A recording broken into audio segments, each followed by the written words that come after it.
അപ്പോൾ ഇന്നത്തെ ഒരു വീഡിയോയിലേക്ക് എല്ലാവർക്കും സ്വാഗതം കേട്ടോ. വീഡിയോ ഒന്നുമില്ല, ഒരു എന്നത്തെയും പോലെ തന്നെ.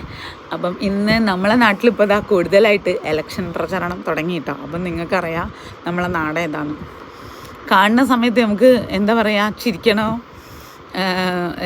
ഇതാക്കണോ എന്നുള്ള ഒരു ഇതാണ് കേട്ടോ. കാരണം പണ്ടൊക്കെ എന്ന് പറഞ്ഞു കഴിഞ്ഞാൽ നമ്മളേക്ക് ഒരു ഇപ്പോൾ കാലഘട്ടത്തിലൊക്കെ അല്ലെങ്കിൽ കുറച്ച് മുമ്പ് എന്നൊക്കെ പറഞ്ഞാൽ ഇലക്ഷൻ പ്രചരണം എന്നൊക്കെ പറയുമ്പോൾ നമുക്ക് ഭയങ്കര, ഇപ്പം നമുക്ക് തന്നെ, കാരണം ഇപ്പം എല്ലാ കാര്യങ്ങളും എല്ലാവർക്കും അറിയാം.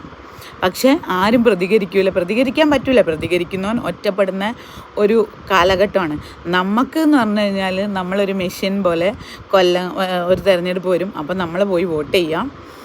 പിന്നെ അതിന് മാത്രം ഉപയോഗിക്കുന്ന കുറച്ച് ആൾക്കാർ നമ്മൾ വോട്ട് ചെയ്യുക, അവരെ ജയിപ്പിക്കുക, അവർ ആ സ്ഥാനത്ത് പോയിരിക്കുക. പിന്നെ ഈ ചെയ്ത നമ്മളെ തന്നെ ഒരു മറക്കാം. നമുക്ക് പിന്നെ ആരുമില്ലാത്തൊരവസ്ഥ വെച്ചാൽ നമുക്കൊരു നേതൃത്വം വേണം, അല്ലെങ്കിൽ നമ്മളെ നാട്ടിനൊരു പുരോഗതി വേണമെന്ന് വിചാരിച്ചിട്ട് നമ്മൾ എന്ത് ചെയ്യണോ. ഇനിയിപ്പം ഇത് നമ്മൾ ചെയ്യാതെ ഇരുന്ന് കഴിഞ്ഞാലോ. ഞാൻ എപ്പോഴും ചിന്തിച്ചിട്ടുണ്ട് കേട്ടോ.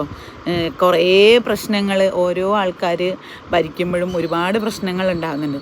അപ്പം ഇതൊക്കെ സഹിക്കുന്നതാരാ? നമ്മളെ പോലെയുള്ള സാധാരണ ആൾക്കാർ. മറ്റുള്ളവർക്കൊന്നും ഇതിൽ ഒരു പ്രശ്നവുമില്ല. സാധാരണക്കാരാണ് ഇതിന് ഫുള്ളും. അപ്പം ഞാൻ ചിന്തിച്ചിട്ടുണ്ട്, ആരും വോട്ട് ചെയ്യാൻ പോവാതിരുന്നെങ്കിൽ, പോയിട്ടില്ലെങ്കിൽ എന്താണ് സംഭവിക്കുക? ഒരു പാർട്ടിക്കും ഒരാളും ഒരു സ്ഥലത്തുനിന്ന് വോട്ട് ചെയ്യണം, ഞങ്ങൾക്ക് ഭരിക്കാൻ ആൾ വേണ്ട എന്ന് തീരുമാനിച്ചു കഴിഞ്ഞാൽ, ഞാൻ എപ്പോഴും ചിന്തിച്ചാണത്. നമ്മൾ എത്രയേച്ചിട്ട് എന്തൊക്കെ പ്രശ്നങ്ങളിൽ സമരം നടത്തുന്നു, അത് നടത്തുന്നു, ഇത് നടത്തുന്നു. നമ്മളെ ഒരു വില പോലില്ല. പക്ഷേ ഇപ്പൊക്കെ നമുക്ക് നല്ല വിലയാട്ടോ. ഈ വോട്ട് കഴിയണവരെ അത് എല്ലാവരും പറയണ ഒരു പറച്ചിലാണ്. അതുപോലെ ഞാനും പറയുന്നത് നിങ്ങൾ വിചാരിക്കണ്ട. ഇപ്പം ഭയങ്കര വിലയാണ്. കാരണം ഇപ്പം ഇവർക്ക് ഇതന്നെ ഇപ്പം നമുക്ക് ഒരു പ്രഹസനമാതിരി നമ്മൾ പോകുന്നു, വോട്ട് ചെയ്യുന്നു. നമ്മളിപ്പോൾ ആർക്കെങ്കിലും ഒന്ന് ജയിക്കണ്ടേ, അല്ലെങ്കിൽ നമുക്കൊരു നേതൃത്വം വേണം എന്ന് ശരിക്കും പറഞ്ഞാൽ എന്താ പറയുക, പോവരുത് എന്നാണ് എനിക്ക് തോന്നുക. എൻ്റെ അഭിപ്രായമല്ല കേട്ടോ, ഞാൻ പറയുകയാണ്. അങ്ങനെ ഇരിക്കുമ്പം നമ്മളടുത്ത് വന്നിട്ട് ചോദിക്കുമല്ലോ, അപ്പം നമുക്ക് നമ്മളെ ആവശ്യങ്ങളൊക്കെ പറഞ്ഞിട്ട് നമുക്ക് നേടിയെടുക്കാൻ പറ്റൂലേ ആ ഒരു സമയത്ത്.